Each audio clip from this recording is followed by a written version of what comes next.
Biasanya gue pakai monitor Lenovo 4K 60 Hz dan semenjak gue rakit PC, gue jadi pengen nyobain sebuah monitor yang punya refresh rate tinggi. Tapi kayaknya nggak 4K juga kali ya, karena mahal banget. So, gue reach up ke Cooler Master dan mereka kindly ngirimin gue sebuah monitor yang ternyata reviewnya nggak ada di Indonesia. Ini niat jualan nggak sih Cooler Master? Hehehe. Ini adalah Cooler Master GM27 CQS. Ingat ya, CQS.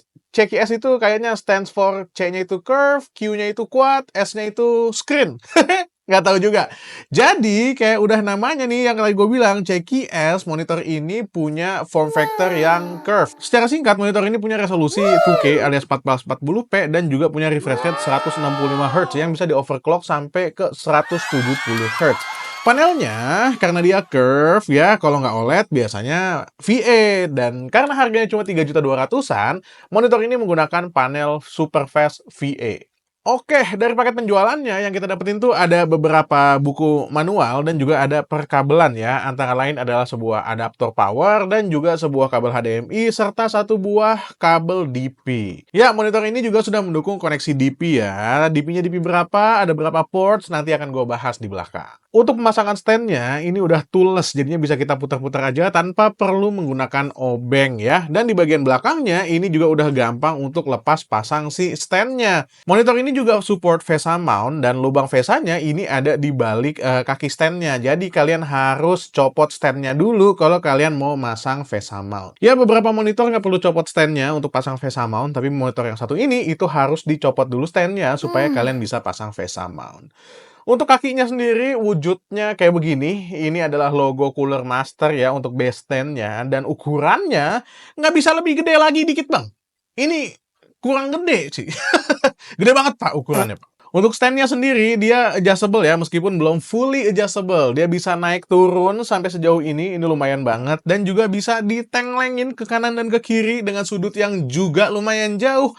Serta bisa di-tilting atas bawah. Tilting yang agak ekstrim kayak begini, ini berguna banget buat kalian, para pemain e-sport, terutama FPS ya, yang butuh nempelin matanya ke monitor. Ada-ada aja orang gitu emang. Untuk kabel manajemennya, ini sebenarnya ada, tapi menurut gue ya nggak guna-guna banget ya, karena posisinya tuh kayak begini bentukannya, jadi kurang rapih dan kurang ngerapetin kabel manajemen juga. Gue menyarankan kalian tambahin velcro atau kabel sleeve supaya kabel-kabel kalian lebih rapi. Untuk portnya, kalian dapat sebuah port power, dua buah port HDMI, dan juga sebuah port DP. DP-nya ini adalah DP 1.2, sementara HDMI-nya adalah HDMI 2.0, dan juga ada sebuah port untuk audio. Meskipun monitor ini juga sebenarnya udah punya speaker 2x2 watt yang bisa kalian pakai. Tapi secara kualitas ya asal bunyi aja gitu, nggak kenceng, nggak ada bassnya, dan juga kurang detail suaranya. So, gue tetap menyarankan kalian untuk tambahin speaker tambahan kalau kalian mau pakai monitor ini. Kurvaturnya 1500R, tapi karena dia bukan monitor ultrawide, menurut gue kurvanya tuh kayak ya nggak berguna-berguna amat gitu, apalagi ukurannya 27 inci, jadinya kurang besar untuk kurvanya itu berasa berguna. Dan dia juga support display HDR 400, karena dia punya kecerahan cuma sampai 350 nits aja, belum sampai 1000 nits. Jadi dia belum support HDR yang sebenar-benarnya HDR. Agak sulit kayaknya kalau panel VA ya. Meskipun dia adalah sebuah panel VA, tapi viewing angle-nya itu menurut gua ini udah lumayan bagus banget ya. Cooler Master sih klaim dia support sampai 178 derajat vertikal dan 178 derajat horizontal. Dan ketika gua cek, memang ini color shifting-nya itu minim banget. Jadi rasa-rasanya tuh kayak panel IPS. Karena warna yang dimunculin itu saturasinya bagus, hitamnya juga lumayan deep, meskipun nggak sedalam hitamnya panel IPS, karena dia juga punya kontras rasio itu ada di 4000:1. Untuk teknologi VRR-nya, dia dukung G-Sync dan juga FreeSync Premium. Jadi buat kalian pengguna kartu grafis AMD ataupun Nvidia, aman buat pakai monitor ini. Untuk response time-nya, dia juga 0,5 millisecond. Jujur li, ketika gue pakai monitor ini untuk main The Finals, itu rasanya emang beda banget sama ketika gue pakai monitor yang buat editing, yang 4K 60 yang tadi gue ganti tuh. Itu rasanya lebih cepat dan lebih gercep. Meskipun gue bukan seorang profesional player, tapi main The Finals di sini itu rasanya emang lebih responsif. Jauh lebih responsif ketimbang monitor editing biasa yang biasanya response time-nya itu bisa sampai 6 atau 10 millisecond. Nah, sekarang urusan akurasi warna, yang mana sampai saat video ini dibuat, gue belum punya alatnya kayak Spider X, terus juga X-Rite gitu-gitu, gue belum punya. Jadinya ya kita akan percaya aja sama si Cooler Master-nya ya, mohon maaf ya. Untuk monitor ini Cooler Master tuh dia klaim sudah mendukung DCI-P3 sampai dengan 90% dan sRGB sampai 120%. Jadi, kalau kita mau percaya-percaya aja sama Cooler Master, monitor ini tuh sebenarnya udah lumayan color accurate gitu ya, udah akurasinya udah lumayan tinggi. Monitor ini sudah mendukung refresh rate 165 Hz dan bisa kalian setting di OSD-nya jadi 170 Hz.